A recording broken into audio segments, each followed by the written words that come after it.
여러분 반갑습니다. 오늘 같이 보실 하나님의 말씀은 민수기 31장 1절에서 11절입니다. 여호와께서 모세에게 말씀하여 이르시되 이스라엘 자손의 원수를 미디안에게 갚으라. 그 후에 내가 내 조상에게로 돌아가리라.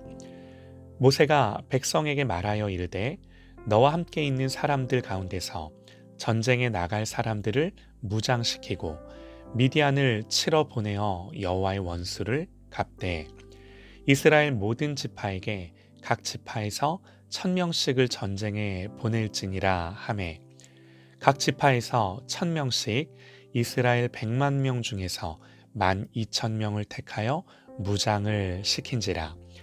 모세가 각 지파에 1000명씩 싸움에 보내되 제사장 엘르아살의 아들 비느하스에게 성소의 기구와 신호 나팔을 들려서 그들과 함께 전쟁에 보내매 그들이 여호와께서 모세에게 명령하신 대로 미디안을 쳐서 남자를 다 죽였고 그 죽인 자 외에 미디안 5 왕을 죽였으니 미디안의 왕들은 에위와 레겜과 수루와 후루와 레바이며 또 부올의 아들 발람을 칼로 죽였더라.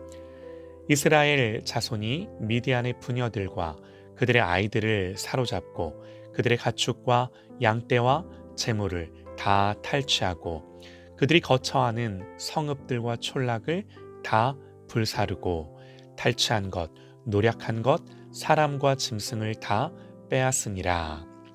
아멘. 심판하여 이기시는 하나님이라는 제목으로 하나님의 말씀 듣겠습니다. 하나님은 미디안과의 전쟁을 명령하십니다. 이것은 모세가 결정했거나 백성들이 하자고 한 전쟁이 아닙니다. 하나님 2절에서 여기서 그들은 미디안 족속이죠. 그들을 이스라엘 자손의 원수다 지칭하십니다. 또 3절에서는 모세가 미디안을 여호와의 원수라고 말합니다. 하나님이 이 전쟁을 어떻게 규정하시냐면요. 하나님의 심판으로 규정을 하세요. 이게 너무나 중요합니다. 그저 한 민족이 다른 민족을 학살하고 말살하는 것이 아닙니다. 성경은 이 전쟁을 통해 하나님의 심판이 이행되는 거다 말하는 거예요. 하나님 왜 미디안을 심판하시나요? 결정적인 계기는 이미 아시다시피 바알보올 사건 때문입니다. 16절에요. 보라, 이들이 발람의 꾀를 따라 이스라엘 자손을 부올의 사건에서 여호와 앞에 범죄하게 하여 여호와의 회중 가운데 연병이 일어나게 하였느니라. 하나님은 이 범죄에 대한 하나님의 진노와 심판으로서 전쟁을 싸우라 말씀하시는 거예요. 하나님 이 바알보올 사건을 잊지 않으시고 자기 백성을 넘어지게 한 미디안을 심판하시는 거죠. 그런데 굳이 이 사건이 아니더라도요. 하나님 아브라함과 언약하실 때 이미 이런 말씀을 하셨어요. 창세기 15장 16절입니다. 아브라함에게 네 자손이 4대 만에 이 땅으로 돌아오리니 이는 아모리 족속의 죄악이 아직 가득 차지 아니함이니라 하시더니 이게 무슨 말인가요? 여기서 말하는 이 땅은 가나안 땅이죠. 네 자손이 4대 만에 가나안 땅으로 돌아올 텐데 왜 4대 만이냐면 그때까지는 아직 이 가나안 족속들의 죄악이 가득 차지 않았기 때문이야. 죄악이 가득 차면 내 자손이 돌아올 거야. 이런 말씀을 하시는 거예요.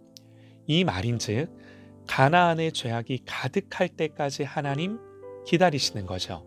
그리고 죄악이 가득할 때, 가득 찰 때 내 자손을 통해 이 땅을 심판하시고 정화하시고 정복하시겠다 말씀하시는 거예요. 여러분 보세요. 앞으로 이스라엘은 가나안을 정복하게 되는데요. 이 미디안과의 전쟁을 시작으로 앞으로 이스라엘은 가나안의 7족속을 멸하는 전쟁을 싸우게 됩니다. 그냥 인간적으로 한번 생각을 해보시죠. 사실 이 가나안 전쟁은 침략 전쟁 아닌가요? 이스라엘이 평화롭게 살고 있는 가나안 족속들을 멸하고 침략하고 정복하는 거죠. 그런데 여러분, 중요한 건요, 그저 눈에 보이는 것이 아닙니다. 그저 나의 인간적인 판단이 아닙니다. 하나님의 말씀이에요. 중요한 건 하나님의 말씀이에요. 하나님의 의중이에요. 이 모든 것을 성경으로 기록하고 우리에게 들려주시는데 뭘 말씀하고 싶으신 건가요? 여러분 보세요. 만약 이 전쟁이 하나님의 명령으로 시행된 것이 아니라면 이건요, 그저 비인간적인 학살이었을 것입니다. 여리고를 무너뜨리고 가나안을 진멸하는 것은 침략과 학살이 아니고 무엇이겠습니까? 그러나 생사와 역사를 주관하시는 하나님, 그 하나님이 공의롭게 이 나라들을 벌하시도록 정하셨고 그 죄를 보시며 때가 되어 심판을 이행하는 것으로서 역사를 이끌어 가실진데 자기 백성 이스라엘을 심판의 도구로 쓰셔서 자기 백성을 통해 죄를 정화하시고 그 땅을 회복하시는 것이라면 여러분, 이것으로 우리의 모든 질문과 토론은 멈추는 겁니다. 우리는 구약의 전쟁을 헤렘 그렇게 부르는데요. 이 말 그대로 진멸하는 거예요. 진멸하는 전쟁이에요. 이 헤렘을 보며 우리가 깨닫는 게 뭐냐면요, 궁극적으로 종말론적인 최후의 심판이 역사 속에서 이행되는 것을 보는 것입니다. 이해가 되실까요? 이런 관점에서 본다면 노아의 홍수, 또 소돔과 고모라의 이 멸망과 심판, 가나안 7족속의 진멸, 그리고 여리고와 아말렉의 진멸은 죄에 대한 하나님의 최종적 심판이 역사 속에서 실현이 된 것입니다. 앞으로 주님이 오실 때 그 최종 심판이 있을 것입니다. 하나님 역사 속에서 이것을 예표하며 보여주고 오늘 말씀을 통해 그 같은 예언적인 이 심판이 성취될 것을 우리에게 말씀하는 거죠. 사랑하는 여러분, 이게요, 궁극적으로 뭘 우리에게 말해주냐면요, 하나님의 승리이자 교회의 승리입니다. 모든 전쟁에서 교회는 이기고 승리합니다. 하나님의 백성이 승리합니다. 하나님의 심판이 반드시 이행됩니다. 이스라엘의 원수는 곧 하나님의 원수입니다. 이것은 그들의 조상인 아브라함을 부르실 때 이미 약속하신 내용이에요. 너를 축복하는 자에게는 내가 복을 내리고 너를 저주하는 자에게는 내가 저주하리니.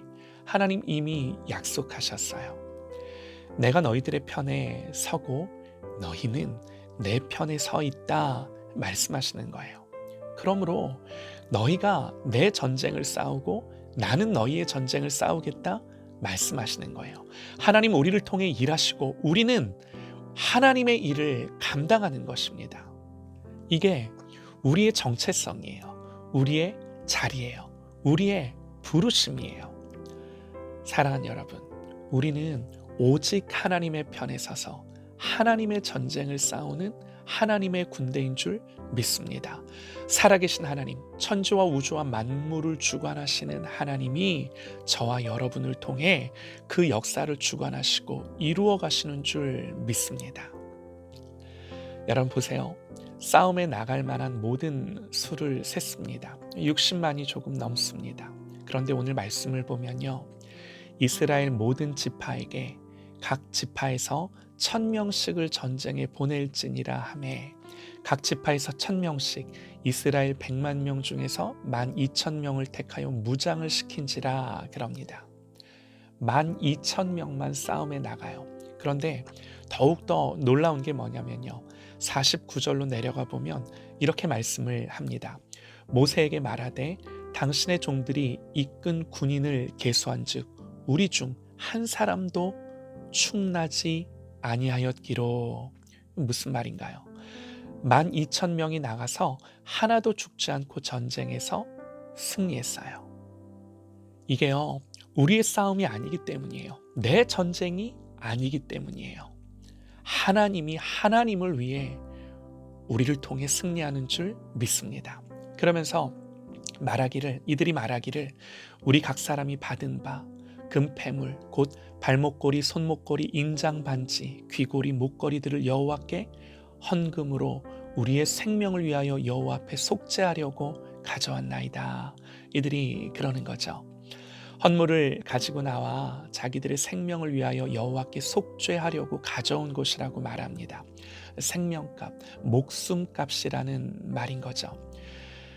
여러분, 얼마든지 이 승리를 당연하게 여길 수도 있었을 것입니다. 그러나 주신 은혜 앞에 마땅히 하나님이 싸워주셨고 하나님의 전쟁이었기에 하나님의 승리를 인정하며 고백하는 거죠. 그리고 대제사장 엘르아살은 이들이 드린 헌물 가운데 금을 취하여 회막에 들여 여호와 앞에서 이스라엘 자손의 기념을 삼습니다. 54절입니다. 모세와 제사장 엘르아살이 천부장과 백부장들에게 금을 취하여 회막에 들여 여호와 앞에서 이스라엘 자손의 기념을 삼았더라. 기념을 삼았더라. 사랑하는 여러분, 우리의 생애에 이런 은혜가 있기를 간절히 소망합니다. 하나님이 우리의 생애에 베푸신 과분한 은혜에 대한 우리의 감사와 찬송이 하나님 앞에 기념이 되어 이 기념이 우리의 인생을 풍성하게 채우는 그런 삶을 사는 저와 여러분 되시기를 간절히 소망합니다.